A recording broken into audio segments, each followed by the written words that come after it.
नमस्कार, मैं हूं राजेंद्र तिवारी और आप देख रहे हैं प्रणाम इंडिया और अनब्रेकिंग का ये संयुक्त कार्यक्रम देश की बात।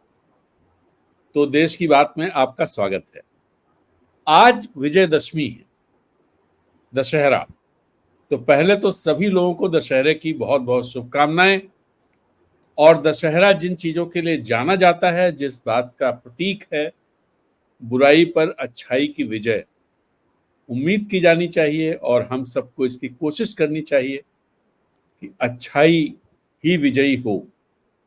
तो चलिए, आज दरअसल इसमें बातचीत करेंगे दशहरा का एक और प्रतीकात्मक इंपॉर्टेंस है दशहरा की। वो ये है कि आरएसएस आज के दिन अपना स्थापना दिवस मनाता है, शस्त्र पूजा करता है और आज के दिन सरसंघचालक एक प्रवचन करते हैं जिसके ढेर सारे मायने निकाले जाते हैं और ये समझा जाता है कि आने वाले दिनों में अब दरअसल से आरएसएस जितना मजबूत दिखाई देता है, तो उससे ये भी समझा जा सकता है कि उनके जो प्रवचन है, जो भाषण है, उससे ये समझना चाहिए, ये समझने में आसानी होगी कि आने वाले दिनों में देश की राजनीति को कौन सी दिशा ये ताकतें देना चाहती।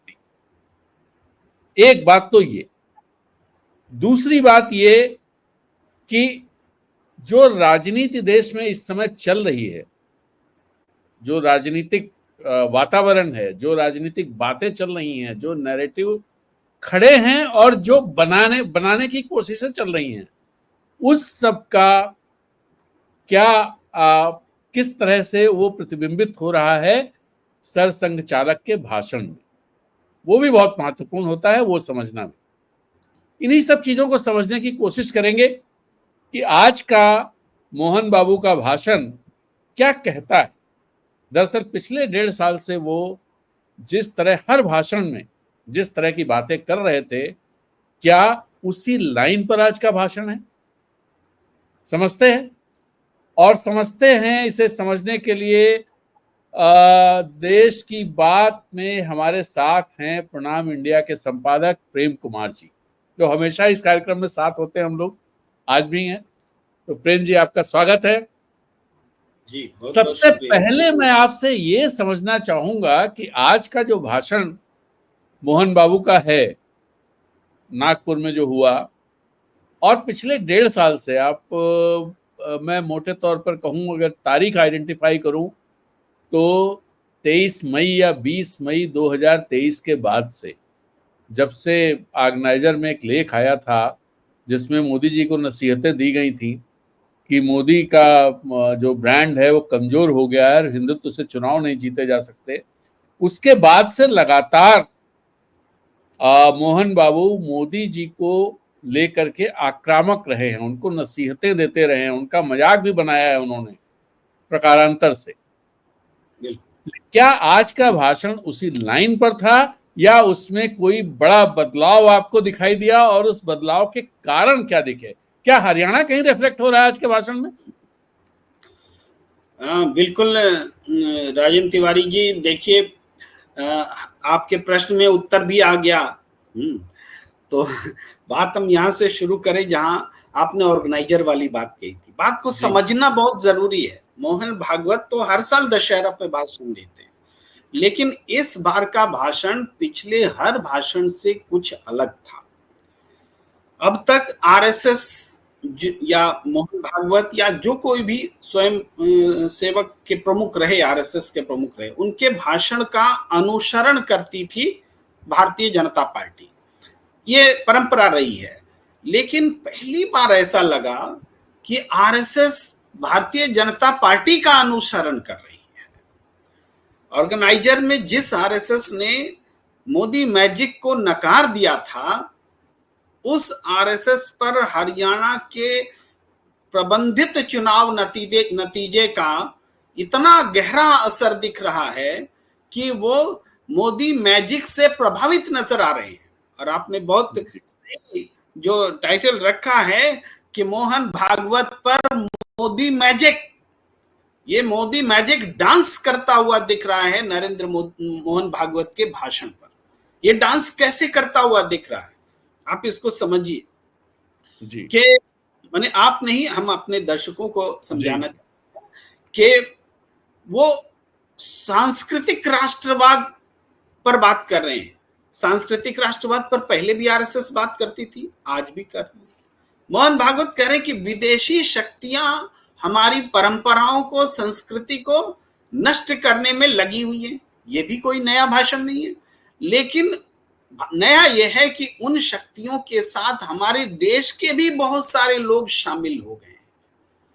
अब ये वही बात है जो नरेंद्र मोदी अर्बन नक्सल, टुकड़े टुकड़े गैंग, हम अपने विपक्षी दलों को गद्दार बोलना, इस तरह से जो बीजेपी राजनीतिक कार्यक्रम चलाती रही है, उसका सैद्धांतिक रूप से पुष्टि करने की भाषा आरएसएस ने अडॉप्ट की और देश के सामने, बीजेपी के सामने रख दी है। यानी बीजेपी के जो नफरती एजेंडा है, बीजेपी का, मोदी शाह का, उस नफरती एजेंडा को आरएसएस ने सैद्धांतिक रूप दिया है। अब आप समझिए, हिंदुस्तान के लोग एक दूसरे को में विभीषण खोजेंगे। विभीषण तो खोजें तो फिर भी समझ में आता है। विभीषण ने राम का साथ इसलिए दिया कि वो रावण पर विजय प्राप्त कर सके, यानी असत्य पर, बुराई पर जीत के लिए एक भाई ने भाई का साथ नहीं दिया, बल्कि उनका साथ दिया जो न्याय प्रिय थे। तो विभीषण बनना फिर भी बुरी बात नहीं है, लेकिन जयचंद से तुलना करते हैं और सब अपने ही देश में विभीषण और जयचंद आप खोज रहे हैं। ये एक नई प्रवृत्ति रखी। फिर दूसरी बात आप देखिए, बांग्लादेश पर भी बोला उन्होंने, बांग्लादेश के हिंदुओं के बारे में बोला। तो बांग्लादेश के हिंदुओं की चिंता कैसे होगी? भाषण से कि हिंदुस्तान की सरकार, मोहन भागवत जी ने कहा कि बांग्लादेश में ऐसी बातें प्रचारित हो रही हैं कि भारत उसका दुश्मन है और पाकिस्तान ही उसका फ्रेंड है, मित्र है, तो भारत का मुकाबला करना, भारत विरोधी विचार वहां प्रस्फुटित हो रहे हैं, जबकि भारत ने ही बांग्लादेश को बनाया, उसको आजादी दिलाई। तो ये जो प्रस्फुटित हो रहे हैं, किसकी विफलता है? भाई, नरेंद्र मोदी के शासनकाल से पहले ऐसे विचार तो प्रस्फुटित नहीं होते थे। चाहे बेगम खालिदा जिया का शासन हो, चाहे शेख हसीना का शासन हो, चाहे इवन वो तानाशाह जो इससे पहले हुआ जनरल इरशाद शासन हो, कभी भारत के विरोध में वहां राजनीति नहीं पनपी। भारत के विरोध में राजनीति पनप रही है तो ये मोदी शाह के समय में पनप रही है। ये कहते हैं कि हिंदू बांग्लादेश में पहली बार समाज एकजुट हुआ तो हिंदुओं ने अपनी रक्षा वहां स्वयं की, आपके भरोसे रहते तो कट जाते।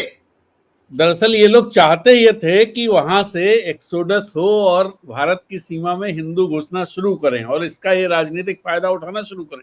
लेकिन बांग्लादेश दरअसल इनकी दिक्कत ये है कि बांग्लादेश धर्मनिरपेक्ष राज्य है अभी भी, आज की तारीख में भी, और वहां के जो प्रधानमंत्री के पद मतलब के समकक्ष हैं जो मोहम्मद यूनुस ने कहा, उनकी आपके शुरुआती भाषण देखिए, उन भाषणों में उन्होंने उस पर खुद चिंता जाहिर की। हमें तो दरअसल, मैं तो कई बार सोचता हूं कि अगर ये देश, वहां मुस्लिम ज्यादा हैं, ये देश अगर भारत में जब इस तरह की चीजें होती हैं अल्पसंख्यकों पर, और ये देश इसी तरह की चिंता जाहिर करें, तो उसे किस तरह से लिया जाएगा? देखिए, यहाँ पर आइए, आप पोस्ट इंडिपेंडेंस एरा में हिंदुस्तान में पहली घटना घटी जब बाबरी मस्जिद को गिराया गया था और उसकी प्रतिक्रिया में हिंदुओं को भुगतना पड़ा था, बांग्लादेश में भी और पाकिस्तान में भी। और बांग्लादेश की लेखिका वो तस्लीमा नसरीन ने लज्जा जो लिखी थी, उन्होंने हिंदू कट्टरपंथ पर भी उतना ही आक्रमण किया था जितना मुस्लिम इस्लामिक कट्टरपंथ पर किया था। तो वो न बांग्लादेश में प्रिय रह सकी और न हिंदुस्तान में उनका आदर हुआ, उन पर भी यहाँ भी विरोध प्रदर्शन वगैरह हुए। सच बोलना कट्टरपंथ के खिलाफ कितना मुश्किल होता है। लेकिन आज अगर बांग्लादेश में हिंदू मंदिरों पर हमले होते हैं, हिंदुओं पर हमले होते हैं, तो डिप्लोमेटिकली इसको संभालने के लिए हमारी सरकार इतनी कमजोर क्यों हो गई है कि वो संभाल नहीं पाती, और उसका रिएक्शन हम यहां बात करते हैं। मोहन भागवत जब ये बात कहते हैं तो उनको समझना चाहिए कि वहां के अल्पसंख्यक की चिंता हम करें, ये बात सही है, तो हमारे देश के अल्पसंख्यकों की चिंता भी तो कोई करेगा, दुनिया करेगी। सवाल उठते हैं जब कभी भी यहाँ कोई समूह जाता है, मस्जिद पे भगवा फहरा देता है, गिरजाघर पे फहरा देता है, ऐसी घटनाएं घटती हैं ना। गणेश उत्सव पर पथराव हुआ, ये मोहन भागवत बोलते हैं, तो गणेश उत्सव पर पथराव को रोकने की जिम्मेदारी भी हमारे प्रशासन की है, और इस देश में धर्मनिरपेक्ष सरकार है। ऐसा नहीं है कि कोई मुस्लिम परस्त सरकार है या हिंदू परस्त सरकार है। चाहे जितना भी दावा करे, सरकार तो संवैधानिक रूप से धर्मनिरपेक्ष ही है, उससे डेविएशन के लिए लोग छटपटा रहे हैं और हिंदुस्तान को भी पाकिस्तान बना देने की कोशिश में लगे हुए हैं। वो मोहन भागवत की भाषण में नजर आता है कि जब वो केवल गणेश उत्सव की चर्चा करते हैं, वो केवल GR कर मेडिकल कॉलेज में बलात्कार की घटना की चर्चा करते हैं और कहते हैं कि सत्ता और अपराधियों के बीच साठगांठ हो गया है। सत्ता और अपराधियों के बीच साठगांठ का उदाहरण बनारस में हुई गैंगरेप से ज्यादा क्या हो सकता है कि सत्ताधारी दल का चुनाव प्रचार करने के लिए मध्य प्रदेश चला गया वो तीनों युवक, और आज भी आजाद घूम रहा है। ये इसका उदाहरण वो नहीं रखते। तो समझिए, राजनीतिक रूप से एक आंख वाले हो गए मोहन भागवत। एक आंख से देख रहे हैं, दूसरी आंख से नहीं देख रहे हैं, कानी आंख से देख रहे हैं। आपको RG कर मेडिकल कॉलेज की घटना याद रहती है, आपको मैतेई कुकी की लड़ाई नहीं याद रहती, वहां कितनी बड़ी संख्या में गिरजा घर जलाए गए, कितनी बड़ी संख्या में मैतेई पुलिस नहीं जा सकती कुकी के इलाके में, न कुकी पुलिस जा सकती है मैतेई के इलाके में, वहां अर्धसैनिक बल को यहां तक नहीं। पहले तो उनको याद आया था 6 जून या 7 जून का जो उनका भाषण था, उसमें तो उन्हें याद आया था मणिपुर, लेकिन अब भूल गए। आप ये समझिए कि वहां मुसलमान एक्सेप्टेबल हो गए हैं मैतेई कुकी के बीच में। मुसलमान पर भरोसा कर रहे हैं मैतेई भी और कुकी भी, लेकिन मैतेई पर कुकी नहीं कर रहा है, कुकी पर मैतेई नहीं कर रहा। ये हालात बन गए हैं। ये हालात किसने बनाया? डबल इंजन की सरकार ने बनाया। कोई तीसरा आदमी जिम्मेदार है क्या वहां के लिए? प्रधानमंत्री को कुछ बोलना नहीं, संघ प्रमुख को कुछ बोलना नहीं, दशहरा भाषण पर आगे बोलने के लिए, और ऐसी बात कह रही हैं कि जिससे इस देश का ताना बाना जिन बातों से जुड़ा हुआ है, उस ताना बाना को तोड़ने की बातें कर रही है, तोड़ने की बातें कर। ऐसा भाषण तो कभी संघ प्रमुख ने कभी दिया ही नहीं, किसी संघ प्रमुख ने नहीं, आज तक नहीं दिया। ये है हरियाणा का मोहन भागवत पर इम्पैक्ट। अगर हरियाणा में उल्टा चुनाव प्रचार होता तो ये बीजेपी का अध्यक्ष कौन होगा ये तय कर रहे थे RSS के लोग। आज अब हिम्मत नहीं है बोलने की, हो गया। मोदी शाह हावी हो गए, मोदी मैजिक मोहन भागवत पर चल गया और RSS जो है मोदी के सामने झुक गया। तो तानाशाही के खिलाफ में बोलने की हिम्मत अब RSS ने खो दी है। मॉब लिंचिंग के खिलाफ नहीं बोलते। वित्त मंत्री और प्रीमियर संस्था ED खुलेआम धमका करके पैसे ऐंठ रहे हैं, इसके खिलाफ मोहन भागवत की जुबान नहीं उठती। इससे ज्यादा और निरंकुश सत्ता क्या होती है? विपक्ष के लोग भ्रष्टाचार के आरोप में जेल में बंद किए जाते हैं, मुख्यमंत्री जेल में बंद किए जाते हैं, मोहन भागवत के मुंह से जबान नहीं निकलती। जो नेता बीजेपी में आ जाते हैं उनसे मुकदमे वापस हो जाते हैं, उनके मुंह से जुबान नहीं निकलती, एक शब्द नहीं बोलते। और मोहन भागवत आज देश और समाज बदलने की बात कर रहे हैं। ये देश को तोड़ने की बात है कि केवल हिंदू, ये देश क्या केवल हिंदू और केवल मुसलमान के आधार पर चलेगा? ये देश धर्म के आधार पर नहीं चलेगा, धर्मनिरपेक्षता के आधार पर चलेगा। इस देश परंपरा, संस्कृति, जो देश की साझी विरासत है, उसके आधार पर चलेगा। मोहन भागवत ने इस धारा से बिल्कुल अलग हट करके बयान दिया है और इसीलिए ऐसा लगता है कि उन पर राजनीति हावी हो गई है, उन पर मोदी शाह हावी हो गए, मोदी मैजिक चल गया है मोहन भागवत पर।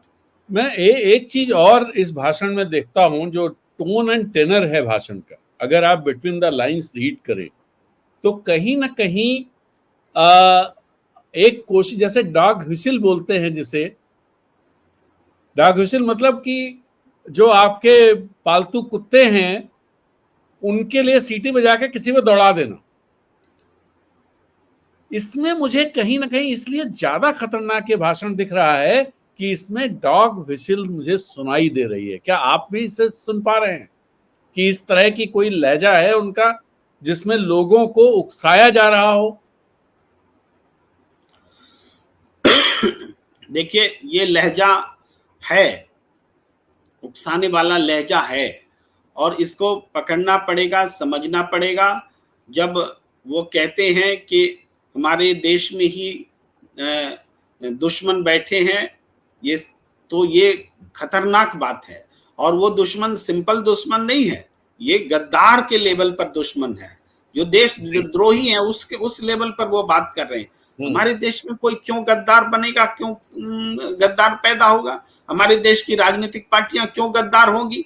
देखिए, इसका हम कहेंगे कि जवाब जो है इन्होंने दिया है, क्या नाम है, उद्धव ठाकरे ने भी दिया है। उद्धव ठाकरे ने कहा है सीधे तौर पर, आप देखिए, हम खारिज करें इनकी बात को, मोहन भागवत की बात को, इससे ज्यादा प्रामाणिक है कि जो हिंदुत्व की झंडाबरदार पार्टी रही है शिवसेना, उसके प्रमुख उद्धव ठाकरे कह रहे हैं कि मोहन भागवत का हम सम्मान करते हैं, लेकिन मोहन भागवत की विचारधारा को हम नहीं मानते। वो सीधे विचारधारा के स्तर पर वो कहते हैं, वो कह रहे हैं कि हिंदुओं को एकजुट होने की बात आरएसएस कर रहे हैं। लेकिन शिवसेना का सवाल है कि 10 साल तक क्यों नहीं एकजुट किया? सीधा सवाल, और किसी का भी सवाल होना चाहिए। 10 साल बाद मोहन भागवत को लग रहा है कि हिंदुओं को एकजुट होना चाहिए, और उसके बाद में जब जरूरत तब हिंदू की परिभाषा बदल दीजिए, कहिए कि भारतीयों को एकजुट होना चाहिए। हिंदू बोल करके आप ग्रे लाइन खींचते हैं, जब चाहते हैं तब हिंदू बोलते हैं कि मुसलमान भी हिंदू है, कहने लगते हैं, कहते हैं कि मुसलमान का डीएनए भी हिंदू का डीएनए सब एक है, और जब जरूरत होता है तब दंगा वाली भाषा भी ले आते हैं हिंदू मुसलमान के तौर पर। ये जो ग्रे लाइन क्रिएट करते हैं ना, ये बीजेपी को अवसर देने के लिए क्रिएट करते हैं। देखिए भाई, आज तो बहुत साफ साफ मोहन भागवत ने कहा है, खासतौर पे पथराव वाली घटना के उस संदर्भ को लेकर के उन्होंने कहा कि कानून अपना काम करेगा और कानून को अपना काम करना चाहिए, लेकिन जब तक सुरक्षा बल या पुलिस वहां नहीं आती तब तक आत्मरक्षा का अधिकार तो हिंदुओं को है। आप इसका मतलब समझिए क्या है? इसका मतलब बहुत ही गंभीर बात उन्होंने, मतलब देश के लिए बहुत खतरनाक बात है ये, बहुत ही गंभीरता से इसे लिया जाना चाहिए। बिल्कुल बिल्कुल, इसका मतलब तो यही हुआ ना कि भाई पुलिस जब तक नहीं आती है, सुरक्षा बल नहीं आते हैं, तब तक आप जवाब दीजिए, मुंहतोड़ जवाब दीजिए। ये खुल्लम खुल्ला उकसाने वाली बात है, आपने ठीक याद दिलाया।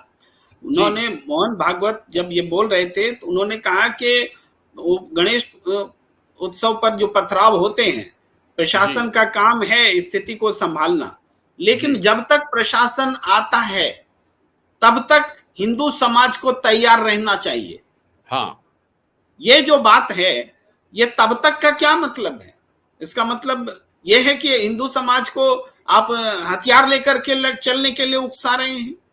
गणेश उत्सव पर क्या हिंदू समाज हथियार लेकर के चलेगा?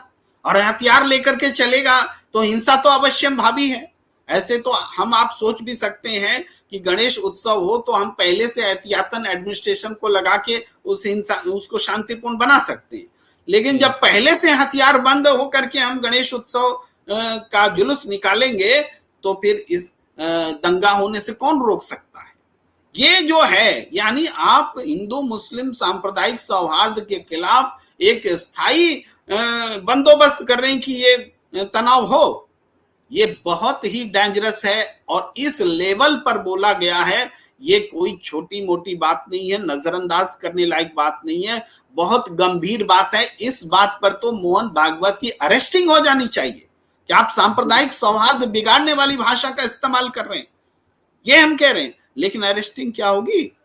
नरेंद्र मोदी जी कहते हैं माननीय मोहन भागवत। प्रधानमंत्री अगर किसी को माननीय बोलते हैं तो वो एक मात्र राष्ट्रपति हैं, इसके अलावा प्रधानमंत्री किसी को माननीय नहीं बोलते हैं। आपने भी परंपराओं में देखा होगा, भाई जज के लिए भी बोला जाता है। यही दो तीन हैं जो एक दूसरे को माननीय बोलते हैं, लेकिन ये तीसरा मानवीय कहां से आ गया? तीन के अलावा ये चौथा कहां से आ गया? ये कौन है भाई? कौन है आरएसएस? जनता ने चुना है कि आरएसएस को चंद खोपड़ी बैठ करके दिन रात हिंदू मुसलमान करे, उसको माननीय बोलेंगे? ये बहुत बड़ी, हम आप बोले, हम तो एक दूसरे को कुछ भी बोले, लेकिन प्रधानमंत्री एक पद है, निर्वाचित पद है। प्रधानमंत्री किसी एक ऐसे व्यक्ति को माननीय कैसे बोल सकते हैं जिसकी अरेस्टिंग तक की जरूरत है? ये मैं कह रहा हूं, जिस व्यक्ति को अरेस्ट किया जाना चाहिए उसके सांप्रदायिक भाषण के लिए, उसको प्रधानमंत्री माननीय बोल रहे हैं। ये छोटी मोटी बात नहीं है, बहुत गंभीर चिंता का विषय है।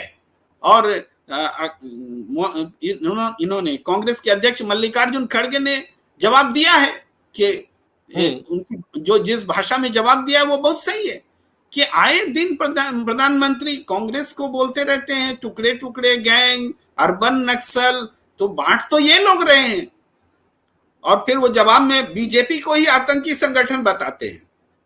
तो ये जो देखिए, ये बात तो सही है प्रेम जी कि ये सारी बातें, आज जो बात कही मोहन बाबू ने, और जो बातें प्रधानमंत्री या अमित शाह या ढेर सारे भारतीय जनता पार्टी के नेता जिस भाषा में बात करते हैं, उसमें एक तरह से भय फैलाने का ही काम करते हैं।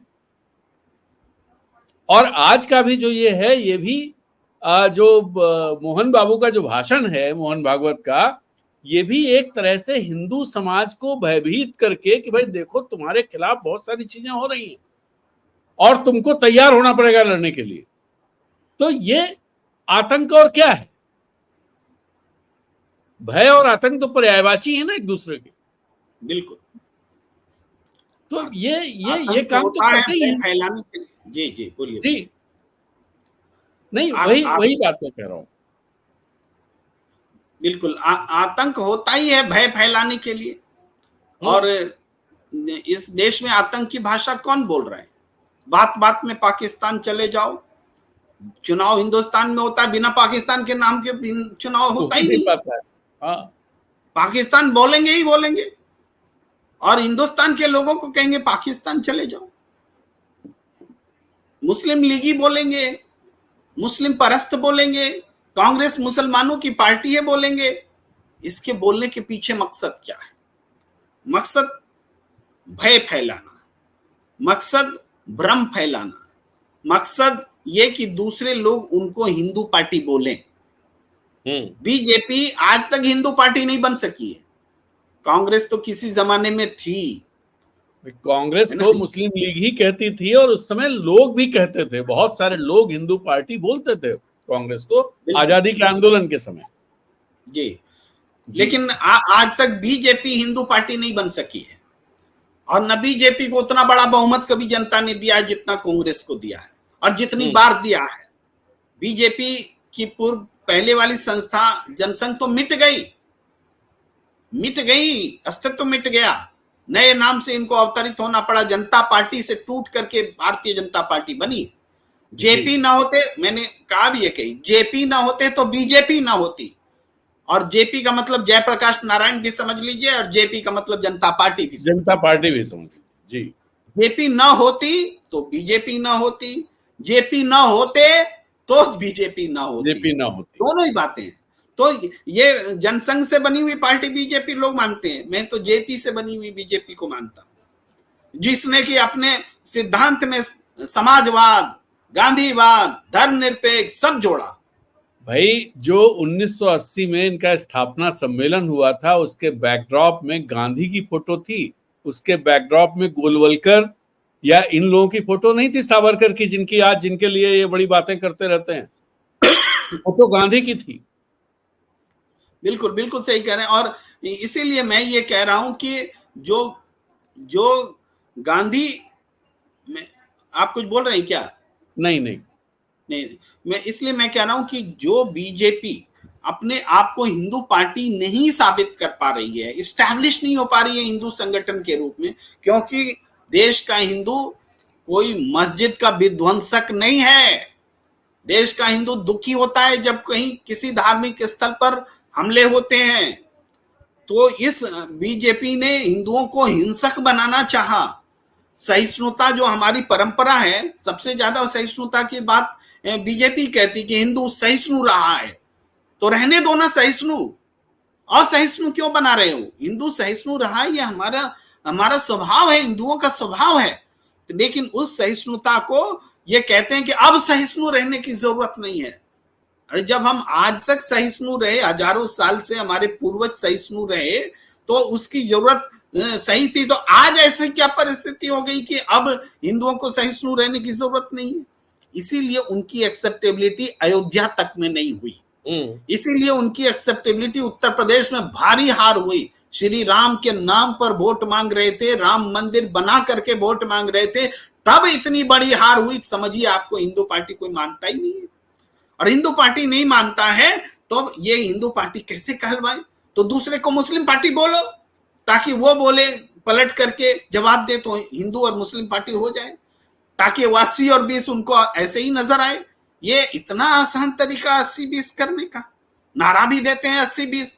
इसी पैटर्न पर संयोग देखिए, दुर्योग देखिए, संयोग नहीं दुर्योग है कि आरएसएस अब बीजेपी की फॉलोअर हो गई। आज तक आरएसएस राजनीतिक पार्टियां पैदा करती थी, आज आरएसएस राजनीतिक पार्टी की अनुसरण करने वाला संगठन हो गया। ये पतन है आरएसएस का। पतन इस मायने में भी है, आज तक आपने किसी आरएसएस प्रमुख को भाषण लिख करके, पॉइंट देख के पढ़ते हुए नहीं देखा होगा, कभी नहीं देखा होगा। लेकिन आज मोहन भागवत भी कभी पॉइंट्स देख के लिख के नहीं पढ़ा करते थे, आज देख के पॉइंट्स लिख के पढ़ रहे थे, और उनसे रिपीटेशन भी हो रहा था। इसका मतलब क्या हुआ? इसका मतलब क्या हुआ? मैं ये पॉइंट भूल गया था, आपने अच्छा याद दिलाया। इसका मतलब क्या हुआ? क्या ये भारतीय जनता पार्टी के मुख्यालय से भाषण लिख करके आया और उसे वो पढ़ रहे थे, या वहां से पॉइंट्स आए थे जो उन्होंने रख रखे थे कि भाई इनको मिस नहीं करना है? देखिए, लिख के आया ये तो बिना सबूत के नहीं बोला जा सकता, और लिख के आया होगा तब तो वो जो जिस पतन की बात बोल रहे हैं उसकी तो बहुत नीचे तक पतन हो गया मानेंगे। लेकिन चूंकि ये बात पुष्ट नहीं की जा सकती, लेकिन ये जो दिख रहा है वो तो दिख रहा है ना, कि मोहन भागवत पॉइंट्स लिख के भाषण दे रहे हैं, जो कभी ऐसा नहीं हुआ। अगर इसका तो एक्सक्यूज भी देना पड़ेगा, ऐसा क्या हो गया? और पॉइंट्स लिख रहे हैं, और पॉइंट्स जो भी आपने बोले हैं बिल्कुल नए बोले हैं, लीक से हटकर बोले हैं, राजनीतिक बोले हैं। उसके बाद आपने मतलब उपद्रव गणेश उत्सव की चर्चा की है, बाकी झगड़ों की चर्चा नहीं की है। सांप्रदायिक नजरिए से गणेश उत्सव में हथियार उठाने तक का, बिना बोले हुए हथियार उठाना, उन्होंने हथियार उठाने तक की बात कह दी है कि अपनी सुरक्षा करनी होगी जब तक प्रशासन नहीं आ जाता। ये सब लीक से हटके भाषण है। तो ये भाषण बोलने के लिए उनको अपने आप को तैयार करना पड़ा होगा, दिल के खिलाफ जाना पड़ा होगा। हमें लगता है अगर दिल पहले ही जैसा उनका आज भी है, जैसा पहले रहा था, तो आज उन्होंने अपने पैटर्न से हट करके भाषण दिया है। तो इस भाषण को देने के लिए उनको प्रैक्टिस करनी पड़ी है, पॉइंट्स लिखने पड़े हैं, और कहीं गड़बड़ ना हो जाए, और बीजेपी को खुश करने की कोशिश दिखती है। तो आपकी बात जो है, ये सवाल उठेंगे कि कहीं वहां से तैयार होके तो नहीं आया। पहले लोग कहते थे नागपुर से तैयार होके भाषण आता है मोदी के पास में, अमित शाह के पास में। अब तो दिल्ली से तैयार होके क्या नागपुर भाषण जा रहा है? ये यहाँ पर बात आ गई है, पुष्टि हो या ना हो, लेकिन सवाल की शुरुआत तो हो गई है। तिवारी जी, सवाल की शुरुआत हो गई है कि अब नागपुर से भाषण नहीं आता है, अब नागपुर को भाषण जाता है। जी नहीं, ये बात आप सही कह रहे हैं कि इस सवाल की शुरुआत हो गई है। लेकिन एक बात और मैं इसमें बात करना चाह रहा हूं कि बांग्लादेश जैसे हालात की जब वो बात करते हैं, जब मैं उनकी इस बात को सुना मैंने, तो मेरे सामने जो चीजें, बांग्लादेश में हालात क्या है?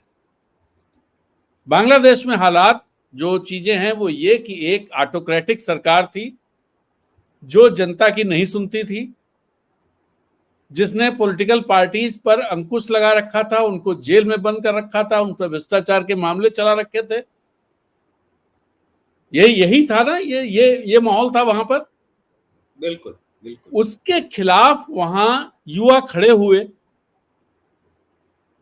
तो क्या मोहन भागवत को यह लग रहा है कि यहाँ की सरकार जिस तरह का माहौल देश में बना रही है, कहीं उसके खिलाफ युवा खड़े ना हो जाएं?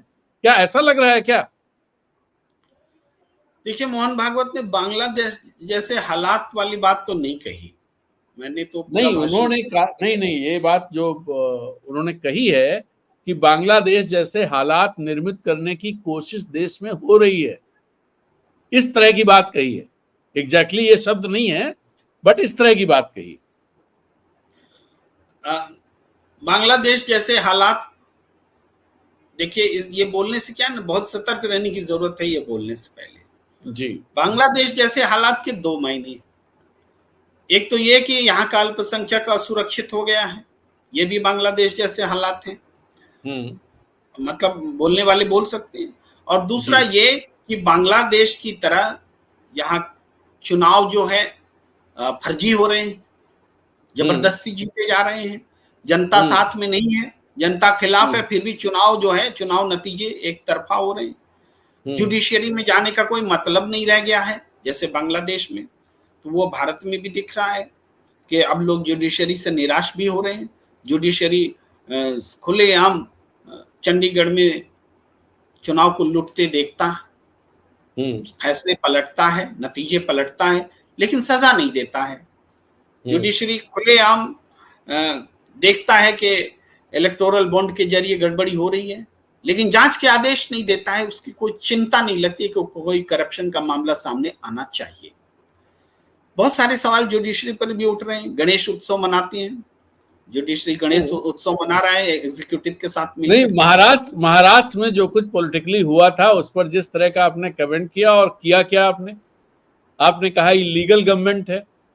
बिल्कुल, महाराष्ट्र का उदाहरण वहां इलीगल गवर्नमेंट को बताया, राज्यपाल की भूमिका पर सवाल उठाए, स्पीकर को लताड़ा, सारी चीजें अवैध बताई, और उसके बाद भी सरकार बनी रही, अवैध सरकार चलती रही। तो जुडिशरी यहाँ भी कमजोर है। यानी जो हताशा जैसे हालात बांग्लादेश में, वो हिंदुस्तान में भी पैदा हो गए। तो मोहन भागवत जी इस पर ज्यादा बोलेंगे तो ये सारी बातें निकलेंगी। केवल एक बात तो नहीं होगा कि अल्पसंख्यक सुरक्षित, हिंदुओं का बांग्लादेश में हिंदू असुरक्षित हैं, फिर यहाँ की भी घटनाएं सामने आएंगी। यहाँ हिंदू भी असुरक्षित हैं, हिंदुओं में जो दलित है उसके ऊपर पेशाब कर दिया जाता है, आदिवासी असुरक्षित है, क्रिश्चियंस असुरक्षित हैं, मतलब अल्पसंख्यक असुरक्षित हैं, ढेर सारे लोग। आप घटनाएं देखिए, उत्तर प्रदेश में अभी एक दलित के ऊपर पेशाब करने की घटना सामने आई। ये पकड़ के मारने पीटने की कितने वीडियो सोशल मीडिया पर चलते रहते हैं, कभी उत्तर प्रदेश से, कभी बिहार से, कभी मध्य प्रदेश से, कभी कहीं से। और मध्य प्रदेश की सीधी वाली घटना आपने देखी, उसमें हुआ क्या? किसी को पता है कि उसमें जिसने पेशाब की उस पर क्या हुआ? क्या हाथरस में क्या हुआ? हम 15 अगस्त पर बलात्कारियों को छोड़ते हैं, 15 अगस्त पर उनको रिहा करते हैं। तो बलात्कारी ही नहीं, वो तो मॉब लिंचर भी थे। मॉब लिंचर भी थे, हाँ। उनको छोड़ते हैं और उनको लोग माला पहनाते हैं। तो ये सब चीजें अगर देश में हो रही हैं तो इससे भी रिलेट किया जा सकता है उस माहौल को। बिल्कुल, बात बढ़ेगी तो सारी बातों पर बोलना होगा, लेकिन मोहन भागवत जिन बातों पर बोलना ही नहीं चाहते हैं, वो है भ्रष्टाचार, वो है देश में भय का माहौल, वो है भ्रष्टाचार में सरकार की, मोदी सरकार की संलिप्तता, वो है अपोजिशन को क्रश कर देना, वो है बुलडोजर, वो है जो भी राजनीतिक विरोधी हैं उनको जेलों में बंद रखना, अर्बन नक्सल कह करके, बुद्धिजीवियों पर हमला, किसी को सम्मान वापसी गैंग बोल के संबोधित करना, किसी को टुकड़े टुकड़े गैंग बताना, किसी को अर्बन नक्सल बताना। ये सारी चीजें जो हैं, अपने ही देश के लोगों के साथ जो विद्वेष पैदा किया जा रहा है, वो मोहन भागवत को दिखता नहीं। वो क्यों नहीं दिखता है? हमारे कमेंट में आ रहे हैं, बहुत अच्छी बातें आ रही हैं कि आरएसएस अब सुविधा परस्त हो गया है, 5 स्टार में रहने का आदी हो गया है। वो अब साइकिल पर घूमने वाला नहीं रहा, वो अब पैदल चप्पल पहनकर घूमने वाला नहीं रहा, वो की दुकान पर, सड़क पर, चौक चौराहों पर लोगों के बीच में बातचीत करने वाला नहीं रहा। ये आरएसएस अब 5 स्टार में ठहरता है। आरएसएस के नेता, आरएसएस के जो लोग हैं, जब एक प्रदेश से दूसरे प्रदेश भ्रमण करते हैं तो अब ट्रेनों में नहीं करते हैं, ट्रेन में भी करते हैं तो फर्स्ट क्लास में करते हैं, नहीं तो प्लेन से सफर करते हैं। ये वो आरएसएस है। ये सुविधा इनको कहाँ मिलेगी? बीजेपी की सरकार रहेगी तभी तो मिलेगी, जहां पर कि इनको अच्छे अच्छे जगहों पर उपस्थित किया गया है, तैनात किया गया है। जो अब सारे शैक्षणिक संस्थानों में, जो इधर कल्चरल संगठन है, जो जहां कहीं भी पैसा है वहां पर आरएसएस के लोगों को बिठाया गया है। तो ये सुविधा भोगी जो इकोसिस्टम आरएसएस के लिए बना है, ये अब नहीं टूटेगा। आरएसएस पर अब आरएसएस के पूरे महकमे का, उसके प्रमुख पर दबाव है कि बाबा बीजेपी सरकार को बचा के रखिए, बाकी जो करना हो कर लीजिए। तो वो बीजेपी सरकार को बचाने में लग गई है, उनके गुनाहों को छिपाने में आरएसएस लग गया है। मोहन भागवत, मोदी, शाह के गुनाहों पर बात नहीं करेंगे, नहीं करेंगे। और सैद्धांतिक तौर पर जो बातें रख रहे हैं वो एक बार फिर देश को टूट की ओर ले जाएगा। वो फिर से इस देश के भीतर दो राष्ट्रीयताएं पैदा करने वाली बात आरएसएस करने लगा है, जो पहले आजादी से पहले इन्होंने शुरू किया था। किन्होंने शुरू किया था छोड़िए, लेकिन वो बहस का विषय हो सकता है। लेकिन हिंदू, जो मुस्लिम कट्टरपंथी थे और जो हिंदू कट्टरपंथी थे, दोनों की भाषा एक थी, दोनों दो राष्ट्रीयता। सावरकर ने भी कहा था और उधर के लोगों ने भी कहा था। बिल्कुल। तो उसके, ये संघ की विचारधारा उसी वही विचारधारा है। अरे अब तो कम से कम देश आजाद है, तो यहाँ पर दो राष्ट्रीयता की बात करना बंद करो, फिर तोड़ोगे क्या देश को? ये सवाल है, इस देश के हर नागरिक, देश का नागरिक महसूस करता है। तो ये चिंता का विषय है जी। देखिए, एक चीज और साफ, अगर आप आजादी से पहले चले जाएं तो पूरा इतिहास अगर आप देखिए, जब से इस देश में विधानसभाएं बननी शुरू हुई, किस पार्टी ने किसके साथ गठबंधन किया, तो आप पाएंगे जो भारतीय जनता पार्टी की पूर्वज पार्टी थी, जो आजादी से पहले थी, वो दो राज्यों में मुस्लिम लीग के साथ गठबंधन में थी। श्यामा प्रसाद मुखर्जी मंत्री रहे हैं, बिल्कुल, जो इनके आदि पुरुष हैं, पितृ पुरुष हैं। तो कांग्रेस का ऐसा इतिहास नहीं है कि उन्होंने मुस्लिम लीग के साथ, वो मुस्लिम लीग जिसने पाकिस्तान बनवाया, उनके साथ सरकार चलाई। जब मुस्लिम लीग ये कहने लगी, पहले की बात छोड़ दीजिए, मुस्लिम लीग जब ये कहने लगी कि दो राष्ट्र हैं और दोनों साथ नहीं रह सकते, उसके बाद किसी भी स्तर पे, किसी भी राज्य में किन पार्टियों ने उनका साथ दिया, ये समझने की जरूरत है। मुझे लगता है देश के लोगों को इस बात को समझना चाहिए कि कौन लोग बांटना चाहते हैं और कौन उस बंटवारे के खिलाफ है, और कौन सी वो भाषा है जो बंटवारे की भाषा होती है। जी प्रेम जी। जी, मैं देख रहा था उद्धव ठाकरे की रैली में इतनी जबरदस्त भीड़ हुई है कि आप सोच सकते हैं ये चुनावी माहौल नजर आ रहा है। उद्धव ठाकरे की रैली में जो भीड़ है, बहुत जबरदस्त भीड़ उमड़ी है। वो अगर हम दिखा सकते तो बड़ा अच्छा रहता। दरअसल शिवसेना के, मतलब जैसे पिछला वाला जब विधानसभा चुनाव हुआ था, उससे पहले वाला जो दशहरा था, तब शिवसेना को तोड़ा नहीं गया था। इस बार ये जो रैलियां हुई हैं, शिंदे की भी हुई है, आजाद मैदान में, शिवाजी पार्क में रैली हुई है शायद अपने इनकी, मैंने रखा है वीडियो, अगर आप चाहें तो मैं दिखा रहा हूँ, इस वीडियो को मैं दिखा रहा हूँ।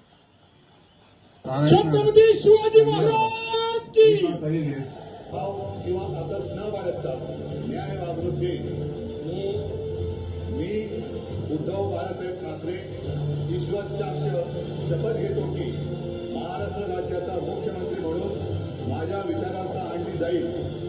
बस इसको भीड़ के नजरिए से देखा जाए। मुख्यमंत्री म्हणून माझी कामे जी, जबरदस्त भीड़।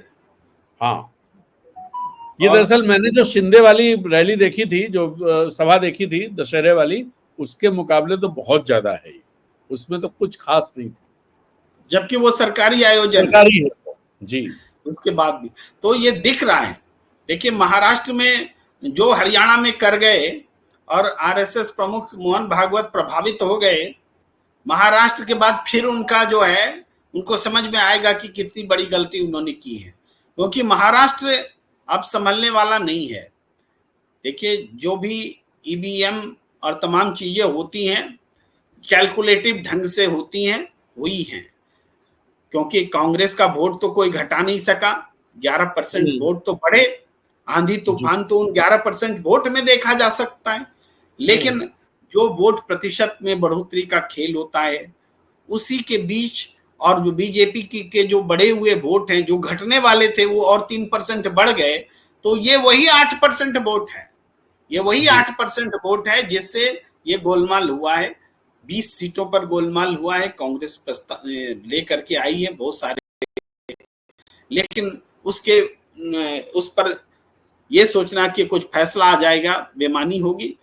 महाराष्ट्र एक ऐसा प्रदेश जरूर है जहां पर के ये सब करना आसान नहीं होगा, लेकिन झारखंड पर हमें अब भी संदेह है कि झारखंड में ये चीजें बीजेपी दोहराने में सक्षम है, इसके बावजूद कि वहां हेमंत की सरकार है, क्योंकि वहां के एडमिनिस्ट्रेशन बीजेपी की पकड़ है जी। उसके बावजूद बहुत चुनौतीपूर्ण रहेगा भारतीय जनता पार्टी के लिए। इतना मैं भी कहता हूं कि जो 4 राज्य जिनमें चुनाव, विधानसभा चुनाव जिसमें हो रहे हैं या 2 में हो गए और 2 में होने हैं, इन 4 राज्यों में बीजेपी सबसे मजबूत अगर कहीं है, मतलब जम्मू कश्मीर को छोड़ दीजिए जो जम्मू संभाग में बहुत मजबूत है, बाकी जगह अगर कहीं सबसे मजबूत है कंपैरेटिवली तो वो झारखंड है।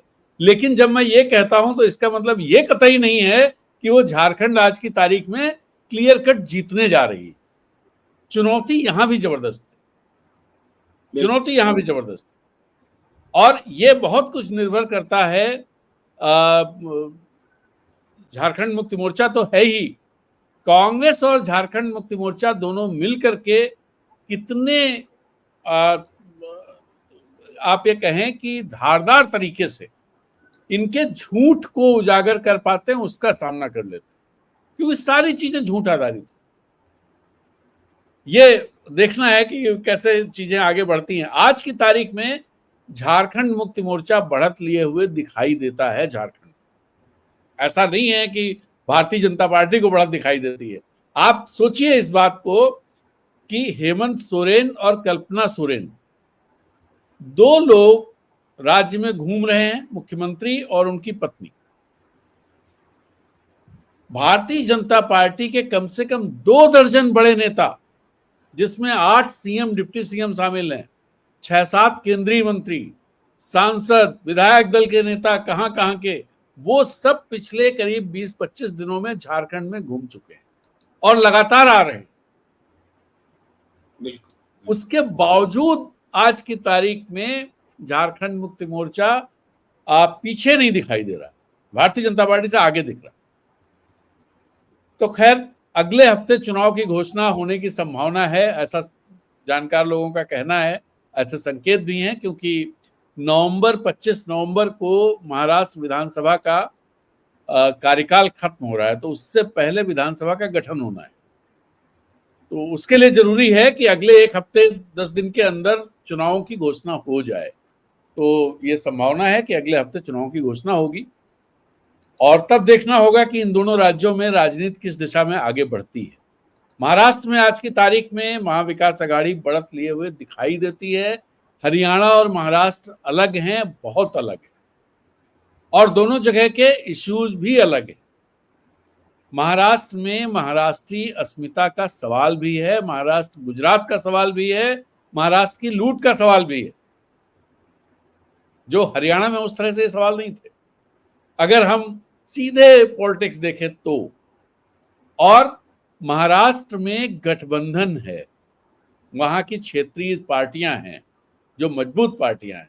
हरियाणा में क्षेत्रीय पार्टियां दोनों तरफ नहीं थी, यहां दोनों तरफ है। तो ये, और यही चीज झारखंड में भी है, दोनों तरफ क्षेत्रीय पार्टियां हैं। तो जो एक फंडामेंटल डिफरेंस है हरियाणा और इन 2 राज्यों में, सबसे बड़ा डिफरेंस ये है। और इसके चलते ये कहना बिल्कुल गलत होगा कि हरियाणा यहाँ रिपीट हो जाएगा। हरियाणा रिपीट नहीं हो रहा। मुझे लगता है ये पूरे देश में जो राजनीति आगे बढ़ेगी, ये डबल इंजन से अलग एक टर्म मैं फ्लोट कर रहा हूं, वो है मल्टीपल इंजन।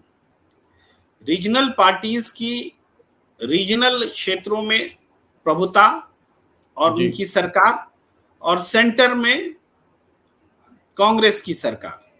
तो Congress plus multiple engine, central engine plus auxiliary multiple engine. तो ये मल्टीपल इंजन वाली सरकार की ओर अब देश बढ़ रहा है। लोगों को लग रहा है डबल इंजन तो लोकतंत्र को ही खत्म कर देती है, डबल इंजन तो मणिपुर पैदा कर देती है, डबल इंजन तो तानाशाही लेकर आती है, डबल इंजन तो लोकशाही को खत्म करने वाला मॉडल है, डबल इंजन जनता की आवाज दबाने वाला मॉडल है, डेमोक्रेसी को जिंदा रखना है। तो संवैधानिक तरीके से जो विकेंद्रीकृत शासन व्यवस्था है, संघीय ढांचा है, उस ढांचा को मजबूत करने वाला मॉडल मल्टीपल इंजन ही हो सकता है, जिसमें मैं central engine and others auxiliary engines देख रहा हूं।